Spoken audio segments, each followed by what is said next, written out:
हे देवी, श्रावण मातम के 16वें अध्याय शीतला सप्तमी व्रत की कथा मैं तुम्हारे सामने कथन कर रहा हूँ। भगवान शंकर श्री सनत कुमार से बोले, अब मैं तुम्हें श्रावण शुक्ल सप्तमी व्रत के विषय में बताता हूँ। ध्यानपूर्वक सुनो। पहले दीवार पर बावली का चित्र बनावें, जिसमें अशरीरी संज्ञक दिव्य स्वरूपधारी 7 जल देवता बनाएं। 2 लड़कों के साथ पुरुष तंत्रीय संगीत, नारी, एक घोड़ा, बैल, नरवाहन सहित पालकी के चित्र बनाएं।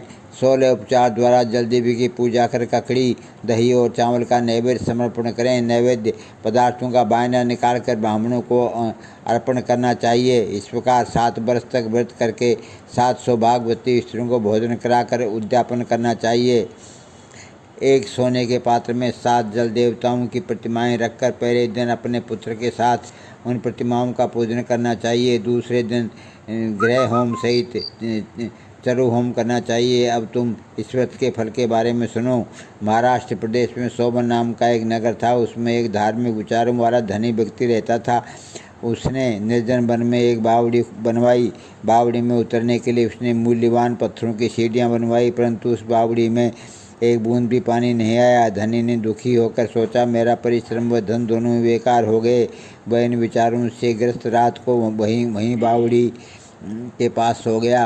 रात को उसे स्वप्न आया कि यदि तुम अपने पौत्र की बलि दो तो तुम्हारी बनवाई बावड़ी जल से भर जाएगी। तो सुबह होने पर वह धनिक अपने घर आया और अपने पुत्र द्रविड़ से रात के स्वप्न के बारे में बतलाया। उसका पुत्र द्रविड़ भी धार्मिक वृत्ति वाला था। उसने पिता की बात सुनकर कहा, पिताजी, आप मेरे जन्मदाता हैं, इस प्रकार आप अपने पौत्रों के भी जन्मदाता हुए। यह तो एक धार्मिक कार्य है। आपके शीतांशु और चंडांशु 2 पौत्र हैं। आप बिना हिचक अपने बड़े पौत्र शीतांशु को बलि दे दें, परंतु ये बात आप स्त्रियों से गुप्त रखें। इसका कारण ये है कि मेरी पत्नी गर्भवती है। प्रसव का समय निकट होने के कारण वह अपने मायके जाने वाली है। उसके साथ आपका छोटा पुत्र चंडासु भी जाएगा। उसके मायके जाने के बाद ये काम निर्विघ्न समाप्त हो जाएगा। धनिक अपने पुत्र के ऐसे विचार सुनकर गदगद हो गया और बोला, तुम धन्य हो। इसी बीच उसकी पत्नी सुशीला को उसके मायके से बुलावा आ गया। वह मायके जाने की तैयारियां करने लगी। तभी द्रविड़ सुशीला से बोला, शतांशु यहीं मेरे पास रहेगा और चंडासु तुम्हारे साथ चला जाएगा। सुशीला ने अपने पति की बात मान ली। सुशीला के जाने के बाद पिता और पुत्र ने शीतांशु के शरीर में तेल मलकर नहलाया और मूल्यवान कपड़ों तथा आभूषणों से उसे सज्जित किया। वरुण नक्षत्र पूर्वाषाढ़ के आ जाने पर दोनों ने उसे बावड़ी के किनारे पर ले जाकर खड़ा कर दिया और प्रार्थना करने लगे कि इस लड़के की बलि से जल देवता प्रसन्न हों। लड़के की बलि देते ही बावड़ी अमृत तुल्य जल से भर गई।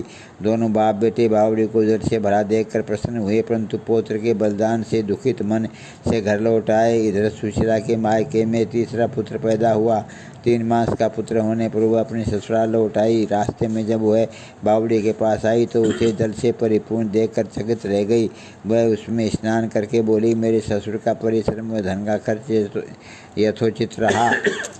उस दिन श्रावण शुक्ल सप्तमी तिथि थी। सुशीला ने शीतला का शुभ व्रत करा और वहीं पर दही तथा चावल मंगवाकर स्वादिष्ट भोजन बनाया। जल देवता की पूजा करके दही चावल और ककड़ी का नैवेद्य देकर बायना ब्राह्मणों को दे दिया। वहाँ से सुशीला की ससुराल 4 कोस थी। अब सुशीला दोनों लड़कों के साथ बावड़ी से घर की ओर चलती। उधर जलदेव आपस में कहने लगे, इसका बड़ा पुत्र हमें वापस लौटा देना चाहिए, क्योंकि इसने बड़े प्रेम से हमारा व्रत किया है। उन्हें सुशीला का बड़ा पुत्र जल से बाहर निकाल दिया। माँ को देखकर शीतांशु माँ के पीछे भागता हुआ माँ माँ कहता हुआ आया।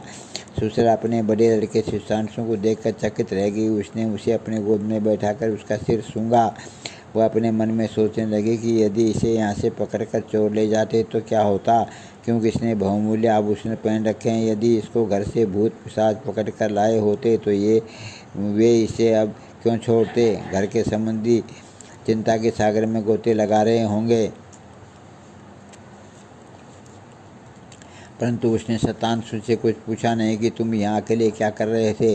इधर सुशीला के आने का समाचार पाकर पिता पुत्र सोचने लगे, सुशीला का जब अपने बड़े बेटे के बारे में पूछेंगे तो हम क्या कहेंगे।